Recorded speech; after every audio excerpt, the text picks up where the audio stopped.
The anger is particularly acute in the southern district of Coxs Bazar near the border with Myanmar, where many people have close links with the Rohingya and share linguistic and cultural roots. But the area is also home to a sizable Buddhist minority that has suffered hate attacks in the past. Authorities in Coxs Bazar have deployed 550 extra police in Buddhist areas to prevent a repeat of religious unrest in 2012, when Muslim mobs attacked temples and Buddhist homes. Buddhist monk Pragnananda Bhikkhu vividly remembers the night a Muslim mob torched a 300-year-old temple he looks after. He fled when between 30 and 40 Muslims broke into his temple and began looting statues and other valuable artifacts, but he watched the violence from a nearby field. Bhikkhu said the monks had not received any direct threats, but he had seen some on the internet. People on social media are trying to portray this as a religious conflict. But like the Muslims, we are citizens of Bangladesh, and we condemn these actions. In Myanmar, he said.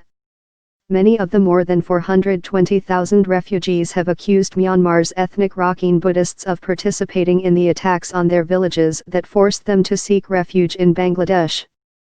On Monday, at least 20,000 Islamist hardliners took part in a demonstration in Dhaka to demand an end to what they termed a genocide. Muslims want to kill us. Buddhists make up less than 1% of Bangladesh's 160 million people and are broadly well integrated. But there have been attacks on the community in the past. Last year, an elderly Buddhist monk was hacked to death, one of a series of gruesome murders targeting religious minorities that police blamed on Islamist extremists. At a small food stall near the Kendriya Shima Bihar temple in Ramu, a cluster of villages in Cox's Bazar, a group of elderly men recalled the night Muslims, angered by images on Facebook showing a desecrated Quran, went on a violent rampage.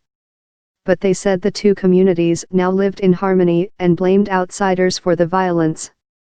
These people are Muslims, said Manoda Barua, a retired businessman who lives in a large house next to the temple, as he gestured to two men standing nearby. We eat together, we study together. There are Muslim villages all around us. Mohammed Ismail, a Muslim carpenter from the next village who had come for a plate of vegetable curry, said the two communities had very good relations and claimed the 2012 violence had been started by outsiders. But some Buddhists in the village are quietly worried. Prakriti Barua, a housemaid, said she had heard rumors of rising anger in the local Muslim community. We are feeling threatened, she said. People are saying that the Muslims want to kill us. Blood donation. Bangladesh's Buddhist leaders have said they will tone down celebrations for an upcoming religious festival and donate the money saved to the relief cause. Last week, monks at the Kendriya Shima Bihar temple organized a blood donation drive for the Rohingya refugees. But Barua, the businessman, said the Rohingya were uneducated people and expressed anger that their plight had brought difficulties to his community. There are differences between us and the Mokas, he said, using a local term for ethnic Rohingya Buddhists. We are just innocent Buddhists.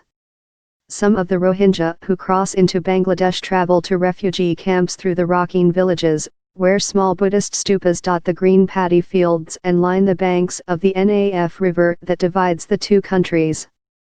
Ranga Babu Chukma, a Rohingya Buddhist, said some had tried to settle near his farming village of Dungakata, but had been moved on by police who feared communal tensions. Bangladesh is a small country that is already overpopulated, he said. If they, Rohingya, settle here, it will cause big problems.